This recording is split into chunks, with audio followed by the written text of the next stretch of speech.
Hello student, welcome to all of you our channel concept with K S sir. स्वागत है आप सभी का हमारे YouTube channel concept with K S sir के साथ। तो देखिए, तो सबसे पहले तो आप सभी को 2025 की हार्दिक शुभकामनाएं। तो कैसे हैं आप सभी? आशा करता हूं आप सभी काफ़ी अच्छे होंगे और आप अपनी तैयारी को अच्छे से लगातार आगे बढ़ाते जा रहे होंगे एग्जाम के लिए। तो देखिए, कैसी चल रही है आप सबकी पढ़ाई? काफ़ी ठीक चल रही होगी। कुछ बच्चों को ऐसा लग सकता है कि नहीं सर, थोड़ी सी अभी कम चल रही है, बट एग्जाम के आते आते आप तैयारी कर ही लोगे, ऐसा मुझे आप सब पर विश्वास है। तो देखिए, आज हम जो स्टार्ट करने वाले हैं, अच्छा हमारा थोड़ा सेटअप जम चुका है, तो अब जो क्लासेज आने वाली हैं वो लगातार आती रहेंगी, कंटिन्यू बने रहेगा, ठीक है। तो ये सब कुछ लगातार चलता रहेगा। तो हमने बहुत बार पहले भी क्लासेस स्टार्ट किए हैं एंड कभी एनिमेटेड क्लास डाली, कभी क्या डाला ऐसे करके, बट अब थोड़ा सेटअप जम गया है तो सोच रहे हैं कि अब लगातार ये चीज़ें हम चला सकते हैं, ठीक है। कंटिन्यूअस देखते हैं फिर भी आगे क्या होता है। तो अभी हम आज जो क्लास लेकर के आए हैं वो क्लास होने वाली है जो आपके the end of bipolarity first वाला चैप्टर है आपके पॉलिटिकल साइंस का, 12th क्लास के लिए क्लास होने वाली है, ठीक है। तो जो फर्स्ट वाला चैप्टर है उसके 2 पार्ट होने वाले हैं। वैसे हम चाहते तो 1 शॉट में भी कंप्लीट करा सकते थे, बट हम चाहते हैं कि भाई जितने टॉपिक इंपॉर्टेंट हैं उतने हो जाएं एग्जाम के लिए, ताकि आप एग्जाम में अच्छे से परफॉर्म कर पाओ। उस वजह से हमने इसके 2 पार्ट रखे हैं। आज पार्ट नंबर फर्स्ट होगा, देन उसके बाद में पार्ट नंबर सेकंड होगा। अच्छा, इस वाली क्लास में क्या होने वाला है स्टूडेंट कि जो इंपॉर्टेंट हैं एग्जाम के परस्पेक्टिव से केवल वही चीजें ली गई हैं। हमने पूरी एनसीईआरटी नहीं ली है यहाँ पर, क्योंकि उतना टाइम आपके पास भी नहीं है कि आप पूरा की पूरा अभी पढ़ पाओ स्टार्टिंग से। तो हम क्या करने वाले हैं कि भाई जो ओल्ड एग्जाम्स में आ चुका, आज तो जैसे कि ये क्लास होने वाली है, इसमें फिर भी हमने थोड़ी बहुत चीजें कम डाली हैं, लेकिन आने वाले नेक्स्ट पार्ट में हम इस चैप्टर से रिलेटेड जो ओल्ड क्वेश्चन पेपर में क्वेश्चन आए हुए हैं उनका भी सॉल्यूशन लेकर के आएंगे। एंड इस चैप्टर से जो एमसीक्यू आए हैं, मतलब जितने भी चैप्टर अब आने वाले हैं उनसे रिलेटेड जितने भी एमसीक्यू आए हैं, इसके अलावा जितने भी क्वेश्चन पेपर में क्वेश्चन आए हैं, चाहे वो फिल इन द ब्लैंक्स हो, चाहे वेरी शॉर्ट हो, चाहे शॉर्ट हो, चाहे लॉन्ग हो, कोई से भी हो, सबका सॉल्यूशन हम यहाँ पर आपको देने का टोटली प्रयास करेंगे। कुल देखिए, तो आज हम स्टार्ट करने वाले हैं सबसे पहले नंबर का चैप्टर। तो करते हैं स्टार्ट। वहाँ की आपको धीरे धीरे हमारे साथ आप जुड़े रहिए, बने रहिए, पता चलता रहेगा। हाँ, 11, 12, 10th के लिए इसी चैनल पर जो अभी 1.5-2 महीने बाकी हैं आपके एग्जाम के, सारा की सारा रिवीजन करा दिया जाएगा, ऐसा आप मान करके चलें। एंड इन सभी का जो कंटेंट है वो आप फ्री में डाउनलोड कर सकते हो हमारे टेलीग्राम चैनल से। वहाँ पर रोज कंटेंट हम फ्री में डालते हैं, जो भी आपको यहाँ पर हम कंप्लीट करा रहे हैं वो। ये क्लासें अभी यूट्यूब पर ही होने वाली हैं स्टूडेंट्स। क्यों? क्योंकि अभी हमने कोई ऐप मैप नहीं बनवाया है एंड अभी बच्चों के एग्जाम भी आ रहे हैं, तो हम चाह रहे हैं कि सभी को ये क्लासें बिल्कुल फ्री में अवेलेबल करा दी जाए, तो आप इन सब का लाभ उठा सकते हैं। और 12th और 11th क्लास के लिए जो एसएसटी है उसमें सबसे बड़ा बेनिफिट ये है कि हिंदी मीडियम और इंग्लिश मीडियम दोनों के लिए क्लासें होने वाली हैं। कंटेंट जो रहने वाला है, एक साइड हिंदी मीडियम में रहेगा, दूसरी साइड क्या रहेगा, इंग्लिश मीडियम में रहेगा। और मैं आपको समझाऊंगा दोनों में, तो आपको टेंशन लेने की जरूरत नहीं है। हिंदी मीडियम वाला बच्चा हिंदी में अपना कंटेंट देख सकता है, इंग्लिश मीडियम वाला बच्चा इंग्लिश में अपना कंटेंट देख सकता है, ठीक है। तो करें स्टार्ट। काफी बातें हो गई हैं, ठीक है। आप भी सोच रहे होंगे सर जल्दी से स्टार्ट कर दीजिए, तो आपकी जो तमन्ना है बिल्कुल स्टार्ट करने की, चलो उसको करते हैं पूरा। चलिए देखिए, तो अगर बात करें सबसे पहला पहला जो टॉपिक आता है वो आता है अपना पहले वाले चैप्टर में, बर्लिन वॉल, बर्लिन की दीवार, ठीक है। पहले मैं आपको थोड़ी इमेज बताता हूँ इसके कि भाई बर्लिन की दीवार है कहाँ, क्या है। तो देखिए, ये रहा, ये है स्टूडेंट बर्लिन वॉल। ये क्या है? बर्लिन की दीवार है। ये क्या है स्टूडेंट्स? बर्लिन की दीवार है। ये आप देख पा रहे होंगे यहाँ पर, ये क्या है? ये बर्लिन की दीवार, ठीक है। अच्छा, ये है कहाँ पर? तो ये जो पूरा की पूरा यूरोप कॉन्टिनेंट है, इस पूरे यूरोप कॉन्टिनेंट में एक कंट्री है जर्मनी। कौन सी कंट्री है? जर्मनी। इसकी कैपिटल है बर्लिन। इसकी कैपिटल क्या है बच्चों? इसकी कैपिटल है बर्लिन। और वहीं पर ये दीवार स्थित है, ये बर्लिन की दीवार। समझ पा रहे हो? एक इमेज आप यहाँ पे भी देख सकते हो, ठीक है। ये बर्लिन की दीवार है, इसके बारे में अपने को पढ़ना है। कहाँ पर है भाई? यूरोप कॉन्टिनेंट में कंट्री है जर्मनी, और जर्मनी की कैपिटल क्या है? बर्लिन है। जर्मनी की कैपिटल वहां पर ये है, ठीक है। ये छोटी सी बात तो आप ये समझ पा रहे हो। अब देखिए, थोड़ा सा इसका एक्सप्लेनेशन देख लेते हैं कि भाई क्या है इसमें। तो सुनिए, अगर बात करें, इधर से मैं आपको एक्सप्लेन करता हूं। It was a symbol of division between the eastern and western camp. कि भाई जो बर्लिन की वॉल है वो क्या है? एक सिंबल है। किस चीज का सिंबल है? ये अलग करता है, ये डिवीजन करता है किस किस का, किस से किसका। तो अपन कह सकते हैं कि भाई ईस्टर्न कैंप को अलग करता है वेस्टर्न कैंप से। सिंपल बात, पहली बात तो ये। दूसरी बात देखिए आप, Berlin the capital of Germany, हमने देखा कि भाई बर्लिन क्या है, यूरोप कॉन्टिनेंट में कंट्री है जर्मनी, उसकी कैपिटल है बर्लिन, ठीक है, जहां पर ये दीवार है। आगे देखिए, in the continent of Europe, यहां तक भी कंप्लीट है। The Berlin wall built in 1961, कि भाई जो बर्लिन की दीवार है वो कब बनाई गई थी स्टूडेंट, तो वो बनाई गई थी 1961 में। कब बनाई गई थी, 1961 में बनाई गई थी। A symbol of the cold war, और इसके साथ साथ में जो बर्लिन की दीवार है वो क्या है, कोल्ड वॉर के सिंबल है। कोल्ड वॉर का क्या है, ये सिंबल है कोल्ड वॉर का, इतना याद रखना है। वॉज डिमोलाइज्ड बाय द पब्लिक, और इसको पब्लिक के द्वारा नष्ट कर दिया गया, तोड़ दिया गया ऑन 9 नवंबर 1989। तो याद रखना है, सबसे पहले तो आप याद रखोगे कि भाई जो बर्लिन की वॉल है इसको बनाया कब गया स्टूडेंट, तो याद रखना है बर्लिन की दीवार को बनाया गया था कब, अपन कह सकते हैं भाई इसको बनाया गया था 1961 में। कब बनाया गया था स्टूडेंट, तो 1961 में, एक मिनट, 1961 में बर्लिन की दीवार को बनाया गया था, ठीक है। इसके अलावा अगर अपन बात करें कि इसको खत्म कब कर दिया गया, तोड़ा कब गया था, तो याद रखना है 9 नवंबर 1989। कब, 9 नवंबर 1989 को बर्लिन की दीवार को क्या कर दिया गया था, तोड़ दिया गया था, ठीक है। ये 28 ईयर तक खड़ी रही थी, मतलब ये दीवार कितने ईयर तक चली थी, तो 28 ईयर्स तक अपन कह सकते हैं एग्जिस्टेंस में थी, चली थी। इसके अलावा इसकी लेंथ कितनी थी, तो अपन कह सकते हैं ये 150 किलोमीटर लंबी थी। कितनी थी बच्चों, ये 150 किलोमीटर ये लंबी थी, 150 किलोमीटर लंबी थी। तो देखो बर्लिन वॉल को अगर अपन समझें तो सिंपल बात है, आपको 4 चीजें तो याद रखनी है। क्या, 4-5 चीजें। सबसे पहले कि जो बर्लिन की दीवार है वो ईस्टर्न कैंप को वेस्टर्न कैंप से अलग करती है, पहली बात। दूसरी बात कि जो बर्लिन वॉल है, बर्लिन की दीवार है, वो यूरोप कॉन्टिनेंट में एक कंट्री है जर्मनी, उसकी कैपिटल है बर्लिन, वहां पर एग्जिस्टेंस में है, थी, वहां पर एग्जिस्टेंस में थी, ठीक है। उसके अलावा अगर अपन बात करें बनाया कब गया था, तो 1961 में इसको बनाया गया था। उसके अलावा पब्लिक ने इसको 9 नवंबर 1989 को तोड़ दिया गया पब्लिक के द्वारा। एंड 28 सालों तक ये खड़ी रही थी। एंड बच्चों इसकी लंबाई कितनी थी, 150 किलोमीटर इसकी लंबाई थी। यहां तक कंप्लीट है बर्लिन वॉल। बस बर्लिन वॉल में आपको इतना ही याद करना है, आपके एग्जाम के अकॉर्डिंग इसमें अपना काम हो जाएगा। बाकी और भी है इन्फॉर्मेशन, हम यहाँ पे डाल सकते थे, बट इसमें अपना काम चल जाएगा। हिंदी मीडियम वाले बच्चे आप इधर देख सकते हैं, ठीक है। आपको इसका स्क्रीनशॉट लेने की जरूरत नहीं है, क्योंकि ये सब हम टेलीग्राम पे फ्री में अवेलेबल करा देंगे आपको। तो जो हिंदी मीडियम वाले बच्चे हैं वो ये पढ़ सकते हैं, इंग्लिश मीडियम वाले बच्चे ये पढ़ सकते हैं। कंप्लीट है बच्चों बर्लिन की वॉल। अब आगे चलते हैं। देखिए अगर बात करें हम बर्लिन वॉल के बाद, तो इमेज आपने देख ली है भाई, ये बर्लिन की दीवार है जो मैंने आपको बताई थी, ठीक है। बाकी यहाँ पे मैंने कंप्लीट करा दिया आपको। अब देखिए आगे, अब अगर बात करें यूएसएसआर की, तो भाई यूएसएसआर क्या है, तो सिंपल बात है। देखो 1917 में 1917 में एक रेवोल्यूशन होता है, एक क्रांति आती है बच्चों, सुनो ध्यान से। The union of socialist soviet republic, ठीक है, the union of socialist soviet republic USSR came into existence after the Russia Bolshevik revolution of 1917। कि रसिया में 1917 में एक रेवोल्यूशन आता है, उस रेवोल्यूशन के बाद में ही यूएसएसआर क्या आता है, एग्जिस्टेंस में आता है, अस्तित्व में आता है। तो याद रखना स्टूडेंट कि रसिया में 1917 में 1917 में एक रेवोल्यूशन होता है। क्या होता है, एक रेवोल्यूशन होता है। इस रेवोल्यूशन के बाद में ही यूएसएसआर किस में आता है, एग्जिस्टेंस में आता है, अस्तित्व में आता है। इस रेवोल्यूशन के बाद में क्या होता है बच्चों, यूएसएसआर एग्जिस्टेंस में आता है, अस्तित्व में आता है। इतना आपको याद रखना है। आगे देखिए, there were a total of 15 republics in the Soviet union. और बोला गया है इस सोवियत यूनियन में टोटल 15 रिपब्लिक थे, मतलब 15 देश थे, अपन ऐसा कह सकते हैं 15 गणराज्य थे।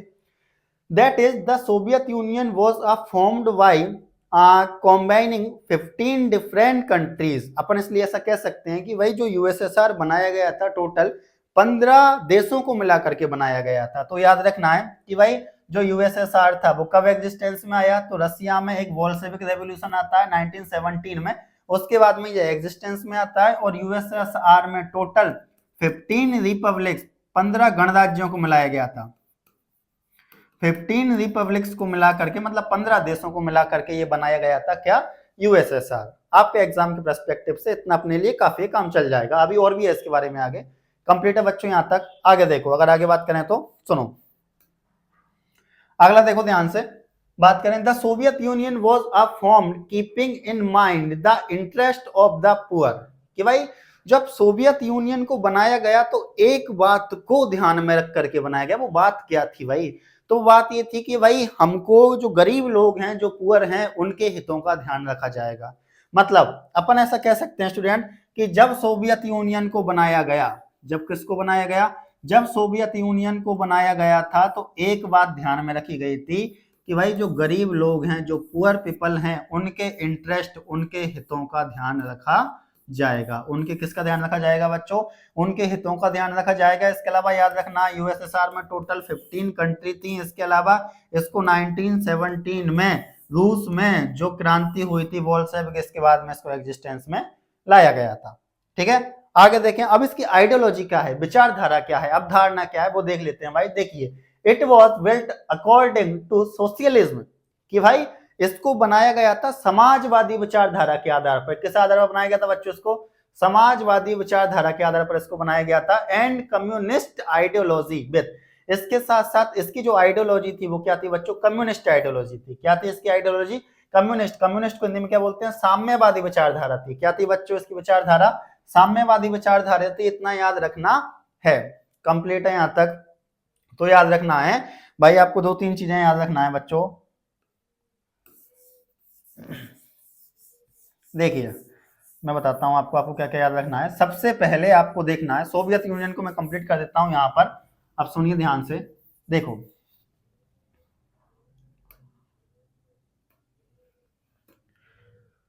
देखिए स्टूडेंट्स, अगर बात करें सोवियत यूनियन की, अगर अपन बात करें किसकी? सोवियत यूनियन की, तो सोवियत यूनियन में, एक मिनट,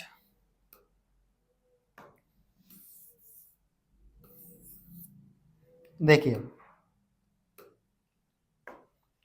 अगर बात करें स्टूडेंट सोवियत यूनियन की, सोवियत यूनियन की मैं बात करूं स्टूडेंट, तो आपको याद रखना है कि सोवियत यूनियन एग्जिस्टेंस में आता है कब? जब 1917 में, 1917 में रसिया में क्या होता है? एक बोल्शेविक रेवोल्यूशन आता है। देन उसके बाद में क्या होता है? सोवियत यूनियन एग्जिस्टेंस में आता है, अस्तित्व में आता है। सोवियत यूनियन में टोटल अगर मैं बात करूं बच्चों तो 15 कंट्रीज हैं टोटल। 15 रिपब्लिक्स को मिला करके इसको बनाया गया था। किसको मिला करके?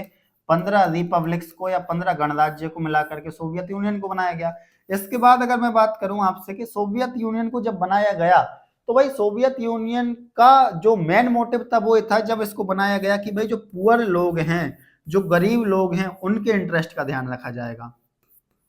उनके किसका? उनके इंटरेस्ट, उनके हितों का ध्यान रखा जाएगा, इसलिए इसको बनाया गया। अगर आइडियोलॉजी की बात करें तो एक तो सोशलिज्म, ठीक है, इसके अलावा एक क्या थी? कम्युनिस्ट। एक क्या थी इसकी? कम्युनिस्ट। ठीक है, तो याद आपको रखना है कि भाई अगर मैं आपसे बात करूं कि सोवियत यूनियन को कब बनाया गया, तो 1917 के रसिया में, रूस में क्या हुआ था? बोल्शेविक रेवोल्यूशन आया। उसके बाद में सोवियत यूनियन को बनाया गया। इसमें टोटल 15 कंट्री थी। इसको जब बनाया गया तो भाई इसका मेन मोटिव था कि जो गरीब लोग हैं उनके इंटरेस्ट, उनके हित का ध्यान रखा जाएगा। ठीक है, इसके अलावा अगर अपन बात करें कि इसकी आइडियोलॉजी क्या थी, तो कम्युनलिज्म, अपन ऐसा बोल सकते हैं, कम्युनलिज्म इसकी आइडियोलॉजी थी। एंड सोशलिज्म क्या थी? समाजवादी और साम्यवादी विचारधारा पर यह आधारित था। सिंपल अपन ऐसा कह सकते हैं। क्या कह सकते हैं? समाजवादी और साम्यवादी विचारधारा पर सोशलिज्म और कम्युनिस्ट इसकी आइडियोलॉजी थी। कंप्लीट है बच्चों यहां तक? अब देखिए आगे। अब अपन बात कर लेते हैं कि भाई जो 15 कंट्री अपन पढ़ रहे हैं किसके बारे में? सोवियत यूनियन के बारे में। तो 15 कंट्री कौन कौन सी हैं सुनिए। There were a total of 15 republics in the Soviet union, that is the Soviet union was formed by combining 15 different countries. कि भाई अपन ने देखा कि 15 गणराज्यों को मिलाकर के किसको बनाया गया था? सोवियत यूनियन को बनाया गया। अब वो 15 कौन कौन से हैं? तो देखिए स्टूडेंट्स ये रहे। ठीक है, ये 15 की 15 कंट्रियों के यहाँ पर हमने नाम लिख दिए हैं। ये 15 कंट्री हैं। किसकी 15 कंट्री हैं? ये अपन कह सकते हैं कि भाई ये 15 कंट्री हैं किसकी? जो सोवियत यूनियन में कंट्री थी ना, 15 गणराज्यों को मिला करके बनाया गया। ये रहा, हिंदी मीडियम वाले बच्चों के लिए ये रहा इधर।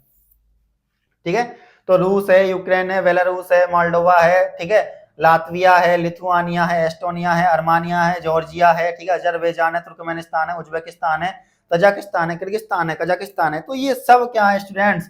ये सब 15 कंट्री हैं किसकी, सोवियत यूनियन की। किसकी 15 कंट्री है स्टूडेंट से, सोवियत यूनियन की 15 कंट्री, इतना याद रखना है।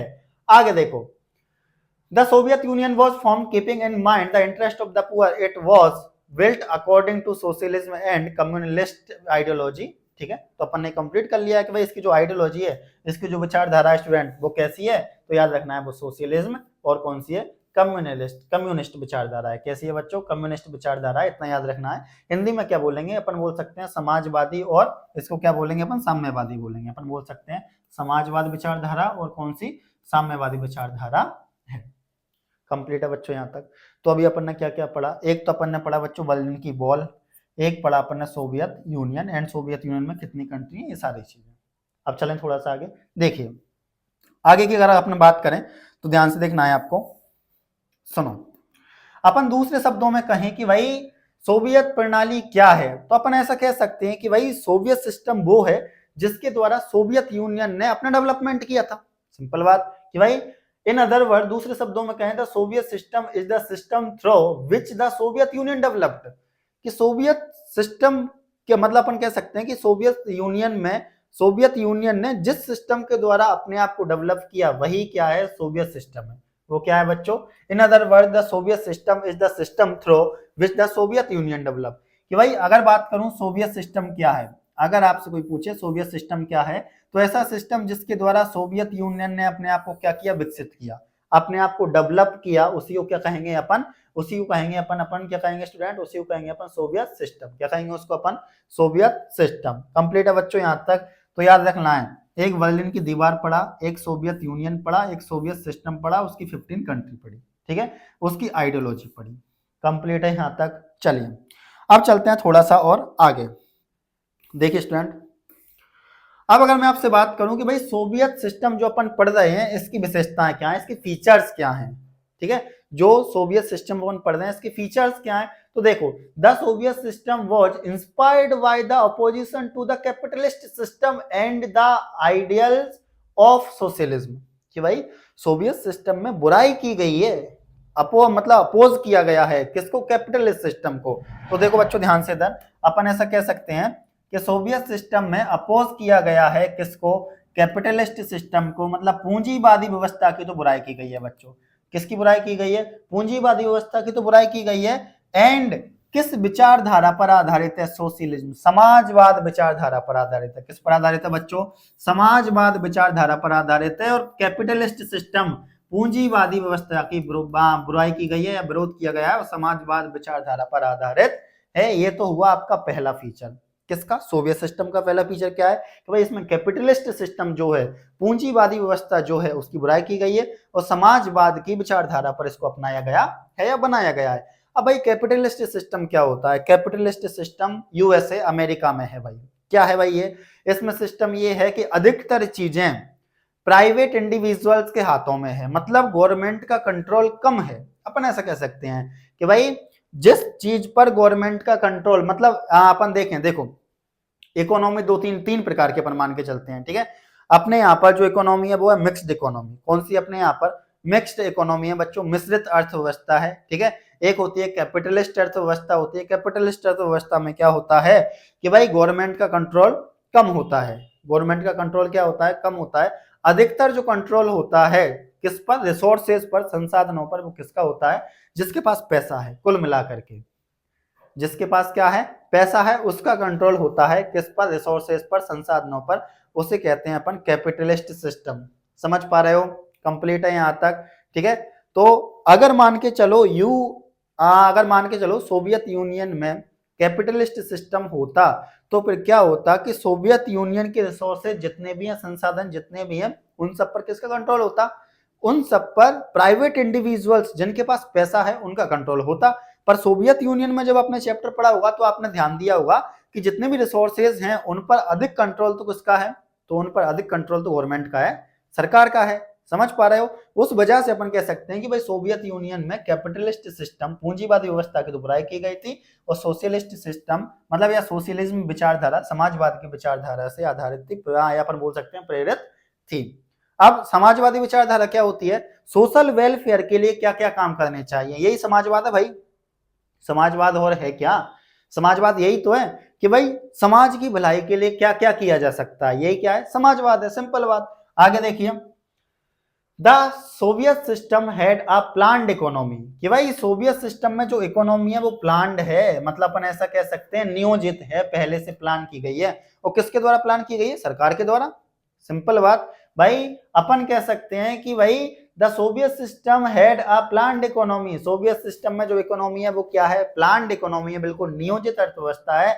The communist party was dominant, लेकिन सोवियत सिस्टम में याद रखना है कि एक ही पार्टी है बच्चों सोवियत सिस्टम में, ठीक है, जैसे चाइना में एक सिंगल पार्टी है, उसी प्रकार सोवियत सिस्टम में एक पार्टी, और उस पार्टी का नाम क्या है? Communist party. उस पार्टी का नाम क्या है? कम्युनिस्ट पार्टी, इतना याद रखना है, ठीक है। और इस कम्युनिस्ट पार्टी का डोमिनेंट है, क्या है? प्रभुत्व है, अपन ऐसा कह सकते हैं। मतलब सोवियत यूनियन में कम्युनिस्ट पार्टी में बाहर से किसी को आने की आवश्यकता नहीं है, मतलब इन्होंने मना कर रखा है, अलाउ नहीं किया भाई, एक ही पार्टी है, ये सब कुछ वहां पे, आप ये मान के चलो।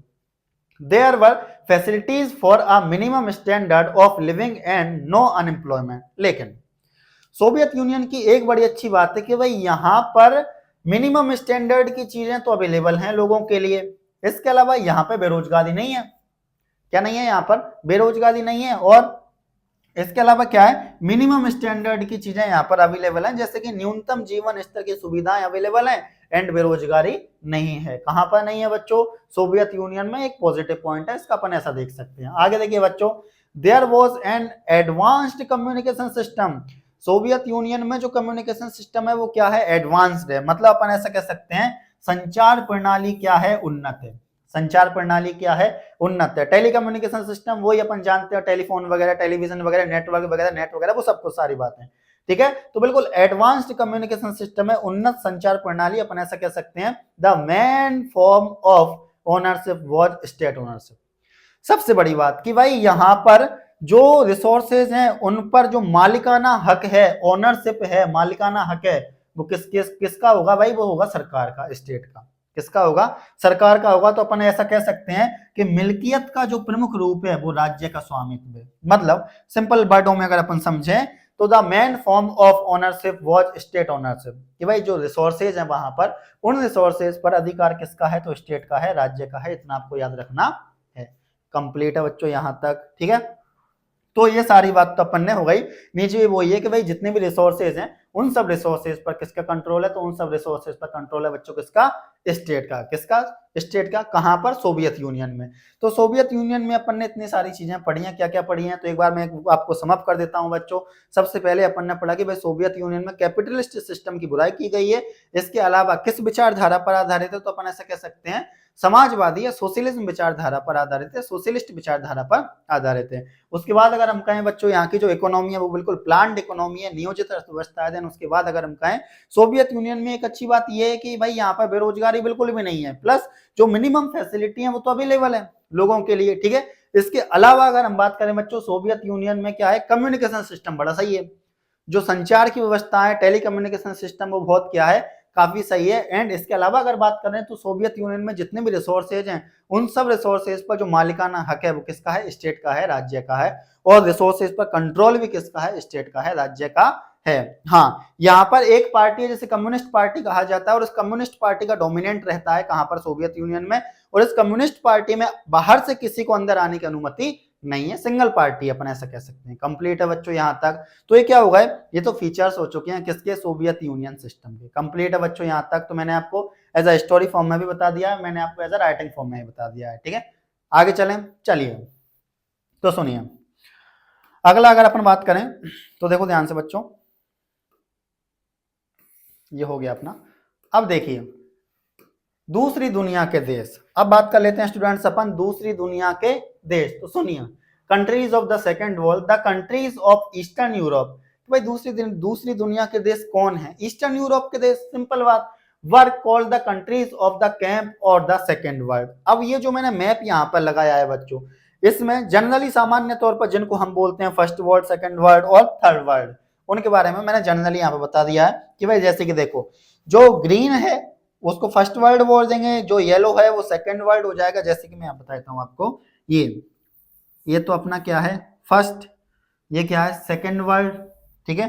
एंड जो रेड है वो क्या है स्टूडेंट्स, थर्ड वर्ल्ड की कंट्रीज हैं, ये वाली कंप्लीट है स्टूडेंट्स। ठीक है, तो याद रखना है जो ईस्टर्न यूरोप की कंट्रीज हैं उनको सेकेंड वर्ल्ड की कंट्री कहा गया है, जिनको आजाद कराया था या जिनको अपन ने बोल सकते हैं आजाद कराया था फांसीवाद से।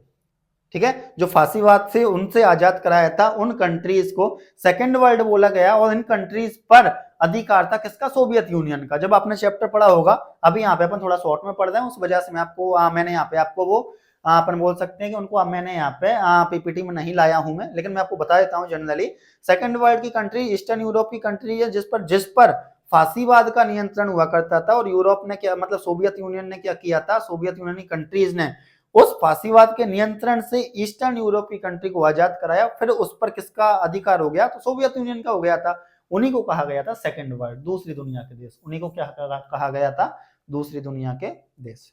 कंप्लीट है बच्चों यहाँ तक। तो चलिए अब चलते हैं थोड़ा सा आगे, सुनिए। अब अगर आगे बात करें बच्चों, in the 1980s Mikhail Gorbachev, ये रहे भाई साहब, ये है मिखाइल गोर्बाचोव। ठीक है, ये रहे। तो in the 1980s Mikhail Gorbachev adopted a political reform and democratisation. कि भाई अगर बात करें 1980 में मिखाइल गोर्बाचोव आए और इन्होंने क्या किया, पॉलिटिकल रिफॉर्म, राजनीतिक सुधारों को अपनाया। किसको अपनाया इन्होंने, राजनीतिक सुधारों को अपनाया। अच्छा, इसका थोड़ा बैकग्राउंड मैं आपको बता दूं, सिंपल बात है कि धीरे धीरे क्या हो रहा था, सोवियत यूनियन में एडमिनिस्ट्रेटिव सिस्टम बढ़ता जा रहा था। कौन सा सिस्टम बढ़ता जा रहा था स्टूडेंट्स, एडमिनिस्ट्रेटिव सिस्टम बढ़ता जा रहा था, प्रशासनिक ढांचा बढ़ता जा रहा था, जिसकी वजह से पब्लिक बड़ी परेशान थी वहां की। मतलब पब्लिक को बिल्कुल अच्छा नहीं लग रहा था कि यार सोवियत यूनियन में पहले तो बहुत अच्छा चल रहा था, अब धीरे धीरे क्या हो रहा है, धीरे धीरे मतलब वर्क तो बढ़ रहा है पर उनका पेमेंट उतना नहीं बढ़ रहा है। उसके बाद में हो क्या रहा था कि पब्लिक थोड़ी नाराज हो रही थी, तो धीरे धीरे पब्लिक अपोज करने लगी किसका, सोवियत यूनियन का। फिर गोर्बाचोव निकल करके आता है जो कि वहां के लीडर के रूप में उभरा। ठीक है, और गोर्बाचोव ने कोशिश किया कि नहीं भाई, सोवियत यूनियन का डिसइंटीग्रेशन नहीं होने दूंगा। इसका कहना यह था कि कुछ भी हो जाए सोवियत यूनियन का डिसइंटीग्रेशन नहीं होने दूंगा। तो इसने सोवियत यूनियन के अंदर बहुत सारे रिफॉर्म लाए, जिसमें कुछ पॉलिटिकल रिफॉर्म थे, कुछ अदर प्रकार के रिफॉर्म थे, कुछ सोशलिस्ट रिफॉर्म थे। अलग अलग प्रकार के रिफॉर्म लेकर के आया। क्यों लेकर के आया, ताकि क्या ना हो जाए, सोवियत यूनियन का विभाजन ना हो जाए, सोवियत यूनियन का डिसइंटीग्रेशन ना हो जाए, उस वजह से ये रिफॉर्म लेकर के आया। ठीक है, इसने विकेंद्रीकरण की प्रक्रिया को अपन बोल सकते हैं कि भाई लोगों को थोड़ी बहुत अधिकार देना और स्टार्ट किया, इसने लोगों को समझाना स्टार्ट किया। बट जो होना होता है वो तो होगा। आखिरकार होगा क्या, सबको पता है, सोवियत यूनियन का विभाजन होगा, सोवियत यूनियन टूटेगा, सोवियत यूनियन का डिसइंटीग्रेशन होगा। खैर अपन इसके बारे में पढ़ते हैं, सुनिए। He implemented economic reform in the name. भाई इसने क्या किया कि पॉलिटिकल रिफॉर्म तो लेकर के आया, इसके साथ साथ इसने आर्थिक सुधार भी लेकर के आया। क्या लेकर के आया बच्चों, तो याद रखना है कि आर्थिक सुधार भी ये लेकर के आया, रीस्ट्रक्चरिंग के नाम से एंड ओपननेस के नाम से। कौन लेकर के आया, गोर्बाचोव लेकर के आया। ओपननेस क्या है कि भाई कुल मिलाकर के ट्रेड के लिए फ्री कर देना, रिस्ट्रिक्शन कम लगाना, सिंपल बात। ठीक है, जो बैंड हैं, जो रिस्ट्रिक्शन हैं, उनको कम लगाना, नियंत्रण कम करना, वो सारी चीजें गोर्बाचोव ने प्रयास किया। और ये सब प्रयास क्यों कर रहा है, ताकि जो सोवियत यूनियन है बच्चों, इस सोवियत यूनियन का क्या ना हो, डिसइंटीग्रेशन ना हो। क्या हो, डिसइंटीग्रेशन ना हो, कुल मिला के सोवियत यूनियन का विभाजन ना हो। उस वजह से ये गोर्बाचोव क्या कर रहा है, पूरी की पूरी प्रयास कर रहा है, पूरी की पूरी अपनी दम लगा रहा है। कंप्लीट है बच्चों यहाँ तक। तो अभी तक अपन ने क्या पढ़ा, सबसे पहले एक बार मैं इधर आपको समाप्त कर देता हूं स्टूडेंट। सबसे पहले अपन ने पढ़ा स्टूडेंट बर्लिन की वॉल, फिर अपन ने पढ़ा सोवियत यूनियन, फिर अपन ने पढ़ा सोवियत यूनियन में कितनी कंट्री हैं। ठीक है, सोवियत यूनियन के फीचर पढ़े अपन ने बच्चों। देन उसके बाद में अपन ने क्या पढ़ा कि भाई अगर बात करें सेकेंड वर्ल्ड की कंट्री कौन सी है, इसके बाद अपन ने पढ़ा गोर्बाचोव के बारे में। ये सारी चीजें अपन ने धीरे धीरे कंप्लीट कर ली हैं। ओके, ये जो टॉपिक्स हैं बच्चों एग्जाम के पर्सपेक्टिव से काफी इंपोर्टेंट है, उस वजह से हम यहाँ पर आपको एज अ नोट्स के फॉर्म में लेकर के आए हैं, तो आप इनको बिल्कुल ध्यान से पढ़ें। ठीक है, आगे देखिए। अगर अगला बात करें स्टूडेंट तो सुनना ध्यान से। अब होता क्या है, इन 1991 under the leadership of Boris Yeltsin the countries of eastern Europe and Russia, Ukraine and Belarus declared the end of the Soviet union. खत्म। अब क्या होता है भाई, 1991 में बोरिस येल्त्सिन के नेतृत्व में जो ईस्टर्न यूरोप की कंट्री है, पूर्वी यूरोप के देश हैं, ठीक है, तथा रूस, यूक्रेन और बेलारूस ने क्या किया, सोवियत संघ के समाप्ति की घोषणा कर दी। सोवियत यूनियन अब खत्म हो चुका है, कंप्लीट है। तो भाई इन्होंने क्या किया, 1991 में क्या कर दिया था स्टूडेंट, याद रखना है, अगर एमसीक्यू में क्वेश्चन आ जाए कि सोवियत यूनियन का डिसइंटीग्रेशन कब हुआ था, तो याद रखना है 1991, 1991 में 1991 में क्या हुआ, जो सोवियत यूनियन है, सोवियत संघ है, उसकी क्या हो गई, समाप्ति हो गई, उसके अपन कह सकते हैं कि एंड हो गया था। ठीक है बच्चों, यहां तक कंप्लीट है। तो सोवियत यूनियन से ही स्टार्ट किया था अपन ने, ठीक है, और सोवियत यूनियन पर ही अपन ने क्या कर दिया, खत्म कर दिया, सोवियत यूनियन खत्म।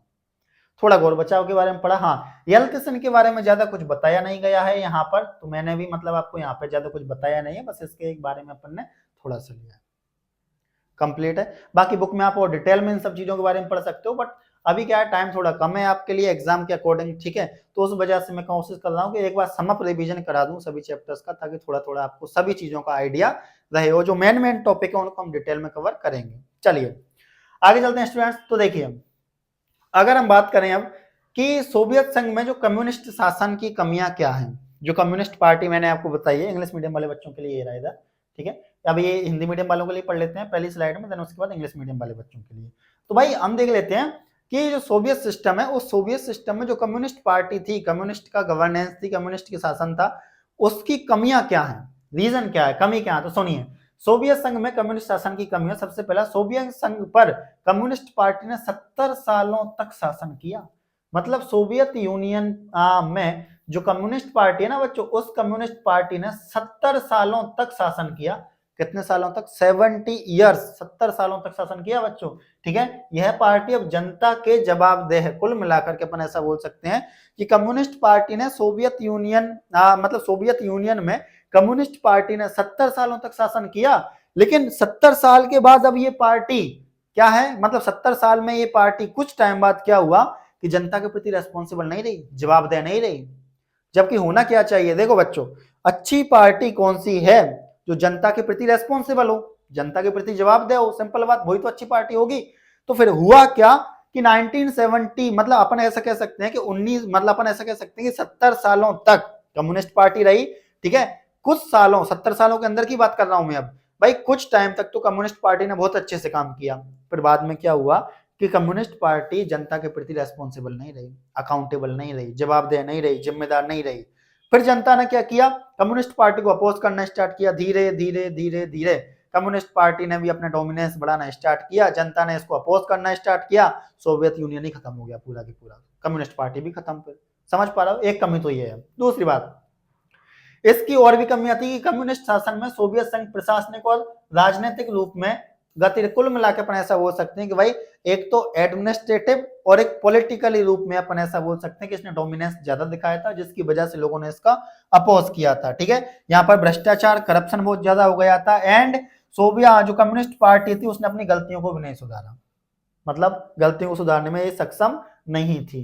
तो याद रखना है, करप्शन बहुत ज्यादा हो गया, भ्रष्टाचार ज्यादा हो गया, जो मिस्टेक करी थी उनको भी ठीक नहीं किया गया, ठीक है। एडमिनिस्ट्रेशन सिस्टम को बढ़ा दिया गया, ठीक है। इसके अलावा अपन बोल सकते हैं राजनीतिक सिस्टम को बढ़ा दिया गया, ठीक है। इसके अलावा अपन ऐसा बोल सकते हैं विशाल देश में केंद्रीकृत शासन प्रणाली थी, अपन ऐसा बोल सकते हैं कि सेंट्रलाइज्ड सिस्टम था पूरा की पूरा। क्या था, सेंट्रलाइज्ड सिस्टम था, मतलब किसी अदर पार्टी को आने का अलाउ नहीं किया गया था, कोई दूसरी पार्टी कम्युनिस्ट पार्टी में ऐड नहीं होगी, ऐसी व्यवस्था इन्होंने कर रखी थी, किसने, कम्युनिस्ट पार्टी ने। इसके अलावा अगर अपन बात करें, सत्ता का जनाधार सिखाता जा रहा था कि कम्युनिस्ट पार्टी में कुछ तानाशाह प्रकृति के नेता थे। समझ पा रहे हो। तो भाई कम्युनिस्ट पार्टी में अब क्या हो रहा था, कम्युनिस्ट पार्टी में अब कुछ तानाशाही राजा आ गए थे, डिक्टेटरशिप टाइप के राजा अब आ गए थे, किसमें, कम्युनिस्ट पार्टी में। तो ऑब्वियसली बात है भाई, डिक्टेटरशिप किसको पसंद है आजकल, तो जनता क्या करेगी, बुराई करेगी। तो जनता ने भी भाई बुराई करना, अपोज करना स्टार्ट कर दिया। धीरे धीरे धीरे कम्युनिस्ट पार्टी खत्म। आगे देखो बच्चों, जिनको जनता से कोई सरोकार नहीं था, पार्टी के अधिकारियों को आम नागरिकों से जनता विशेष अधिकार मिलते हुए थे। कुल मिलाकर के अपन इधर देख लेते हैं एक और साइड इंग्लिश मीडियम वाले बच्चों के लिए।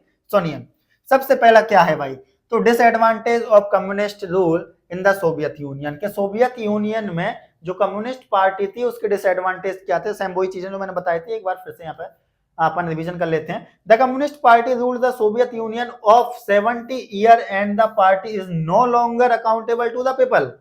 कि भाई सोवियत यूनियन में कम्युनिस्ट पार्टी ने 70 सालों तक शासन किया एंड 70 सालों के अंदर ही कुछ समय बाद क्या हुआ है कि जनता के प्रति जवाब दे नहीं रही, अकाउंटेबल नहीं रही। ये कौन सी बात हो गई भाई? तुमको जनता ने मिलकर के बनाया और तुम जनता के प्रति जवाबदेह नहीं रह रहे हो, ये तो गलत है ना, ये तो नहीं होना चाहिए। तो ऑब्वियसली बात है, अगर पार्टी जनता के प्रति जवाबदेह नहीं है तो जनता ने भाई अपोज करना स्टार्ट कर दिया। जनता ने अपोज करना स्टार्ट किया, उसके बाद कम्युनिस्ट पार्टी खत्म, हटा दिया, सोवियत यूनियन ही गिरा दिया पूरा की पूरा। पार्टी तो क्या होती है? आगे देखो, it had the following shortcomings, की कुछ कमियां हैं बच्चों, जैसे कि under communist rule the Soviet union had become administrative and politically stagnant. कि भाई स्थिरता आ गई थी, स्टैग्नेंट आ गया था किसमें, मतलब अपन बोल सकते हैं एडमिनिस्ट्रेटिवली रूप में एंड पॉलिटिकली रूप में। और इन्होंने क्या किया, एडमिनिस्ट्रेशन सिस्टम को बहुत ज्यादा सख्त कर दिया। ये तो गलत है ना, मतलब एडमिनिस्ट्रेटिव सिस्टम को इन्होंने बहुत ज्यादा सख्त कर दिया, जिसको जनता फॉलो ही नहीं कर पा रही थी। और राजनीतिक रूप में स्टैग्नेंट आ गया था। आगे, देयर वाज मैसिव करप्शन, भाई भ्रष्टाचार बढ़ गया था। ठीक है, करप्शन ही करप्शन दिख रहा है सब तरफ। तो भाई भ्रष्टाचार इतना बढ़ गया था यहाँ पर, और जो मिस्टेक हुई थी कम्युनिस्ट पार्टी के लीडर्स से या कम्युनिस्ट पार्टी के अंदर, उनको भी अपन बोल सकते हैं कि उनको भी ठीक करने में इनकैपेबल थी ये पार्टी। कौन सी? Communist party. जब जो मिस्टेक हुई है उनको भी तुम ठीक करने में इनकैपेबल हो तो भैया सरकार कैसे चलाओगे? दिक्कत हो गई है। तो उस वजह से जनता ने इसको समाप्त कर दिया। एक कमी इसकी ये भी है, भ्रष्टाचार इतना बढ़ गया। There was a centralised government system in the use country, कि पूरी की पूरी कंट्री में भाई जो अपन गवर्नमेंट थी वो क्या थी? सेंट्रलाइज्ड गवर्नमेंट थी, केंद्रीकृत व्यवस्था थी। क्या थी? सेंट्रलाइज्ड गवर्नमेंट थी। अगला, the public support for power was sleeping away, there were some dictatorial leaders in the communist party who had no concern for the people। कि भाई अब क्या हुआ, कम्युनिस्ट पार्टी में कुछ ऐसे लीडर आए जो बिल्कुल डिक्टोरियल रूप में थे, तानाशाही रूप में थे। तानाशाही किसको पसंद है? और जो डिक्टोरियल रूप में लीडर आए थे उनको जनता से कोई सरोकार नहीं था, जनता से कोई फर्क ही नहीं पड़ रहा है। मतलब जनता का हाल क्या है, जनता की एजुकेशन क्या है, स्टूडेंटों का हाल क्या है, किसानों का हाल क्या है, कुछ फर्क ही नहीं पड़ रहा उनको। जब उनको भी फर्क नहीं पड़ रहा तो धीरे धीरे जनता ने क्या किया बच्चों, वो अपोज करना स्टार्ट किया, बुराई करना स्टार्ट किया, उनके अगेंस्ट में मूवमेंट वगैरह चलाए। कम्युनिस्ट पार्टी खत्म, कम्युनिस्ट पार्टी का पूरा की पूरा सोवियत यूनियन ही खत्म। समझ पा रहे हो? तो ये सारा की सारा बच्चों आपका यहाँ तक कंप्लीट हुआ। ये आपके जो आपका चैप्टर है बच्चों, फर्स्ट वाला चैप्टर, उसका पार्ट नंबर फर्स्ट कंप्लीट हुआ है। ठीक है, एक बार अपन यहाँ पे देख सकते हैं कि अपन ने क्या क्या पढ़ा। तो सोवियत यूनियन के बारे में अपन ने सब कुछ पढ़ा है। ठीक है, सोवियत यूनियन स्टार्ट कहाँ से हुआ, खत्म कैसे हुआ, इसके फीचर क्या थे, इसकी कमियां क्या थी, सेकंड वर्ल्ड क्या था, बर्लिन की वॉल क्या थी, ये सब कुछ अपन ने पढ़ लिया है बच्चों। ठीक है, हमने स्टार्ट कहाँ से किया था, बर्लिन की वॉल से स्टार्ट किया था। ठीक है, बर्लिन की दीवार से स्टार्ट किया था, सोवियत यूनियन पर आए, सोवियत यूनियन के फीचर देखे, सोवियत यूनियन कब बना ये देखा, सोवियत यूनियन कब खत्म हुआ, क्यों खत्म हुआ ये देखा, उसकी कमियां देखी, उसके सब कुछ फीचर वगैरह देख लिए। तो ये तो हुआ सोवियत यूनियन के बारे में पूरा एक पार्ट। अब जो इसी चैप्टर का सेकंड पार्ट आएगा वो भी इसी के बारे में। ठीक है, उसमें थोड़ा और अपन आगे चलेंगे। तो सेकंड पार्ट में आपका ये चैप्टर कंप्लीट हो जाएगा, मैं भी कल या परसों आपका वो पार्ट भी आ जाएगा। तो अब ये लगातार क्लासेस आने वाली हैं। ठीक है, हम पूरा प्रयास करेंगे, पूरी कोशिश करेंगे। कैसी लगी आपको क्लास, कमेंट बॉक्स में कमेंट करके जरूर बताएं। एंड अगर कोई मिस्टेक होती है तो आप मुझे बता सकते हैं, ताकि आने वाले टाइम में मैं अपनी मिस्टेक को ठीक कर सकूं। अब जो हिंदी मीडियम वाले बच्चे हैं, तो हिंदी मीडियम वाले बच्चे भी इसी पीपीटी में यहाँ पे अपना कंटेंट देख सकते हैं और पढ़ सकते हैं, सेम कंटेंट है। ठीक है, इंग्लिश मीडियम वाले बच्चों के लिए भी इधर इंग्लिश मीडियम वाले बच्चों के लिए कंटेंट है, इधर हिंदी मीडियम वाले बच्चों के लिए कंटेंट है, ताकि अभी एग्जाम आ रहे हैं, ताकि एग्जाम के लिए सभी बच्चे अच्छे से प्रिपरेशन कर सकें, तैयारी कर सकें। और ये सभी के सभी कंटेंट आपको फ्री में अवेलेबल करा दिया जाएगा, जो हमारे चैनल का नाम है कॉन्सेप्ट विथ के.एस सर। ठीक है, यहाँ पर ये सारा की सारा कंटेंट आपको प्रोवाइड करा दिया जाएगा। और अगर आपके छोटे भाई बहन हैं जो 10th और 11th में स्टडी कर रहे हैं, तो 10th क्लास के लिए हमने बहुत अच्छी सीरीज स्टार्ट की है, जिसमें एसएसटी की, साइंस की और मैथमेटिक्स की क्लास स्टार्ट हो रही हैं। ठीक है, और ये क्लासेस एग्जाम तक सारी की सारी कंप्लीट हो जाएंगी एंड पूरा सिलेबस कवर करेंगी। तो आप उनको हमारे चैनल का सजेशन दे सकते हैं। अच्छा, ये सारी की सारी चीजें कहाँ मिलेगी? तो सिंपल बात है, जैसे कि आप चैनल के प्लेटफॉर्म पर जाओगे हमारे, तो प्लेलिस्ट करके एक ऑप्शन आता है स्टूडेंट, जो प्लेलिस्ट करके एक ऑप्शन आता है, उसमें प्लेलिस्ट बनी रहेंगी। जैसे कि 10th क्लास की साइंस की बात करें तो उस पर लिखा रहेगा 10th class science, 10th class mathematics. ठीक है, अगर 12th की बात करेंगे तो इसमें लिखा रहेगा बच्चों 12th पॉलिटिकल साइंस। ठीक है, 12th पॉलिटिकल साइंस, ठीक है, 12th ज्योग्राफी। तो ये ऐसी अपन ने पूरी प्ले लिस्ट अपन तैयार करने वाले हैं, ताकि आपको जो वीडियो वगैरह लेक्चर हैं उनको देखने में काफी आसानी रहेगी, काफी इजी रहेगा, ठीक है। तो अपना फीडबैक जरूर दें, क्लास कैसी लगी कमेंट बॉक्स में कमेंट करके बताएं, और आने वाली अगली नेक्स्ट क्लास के लिए थोड़ा सा वेट करें, पर मिलते हैं जल्दी। अभी के लिए थैंक यू, धन्यवाद, स्वस्थ रहिए, अच्छे रहिए, खुश रहिए, धन्यवाद।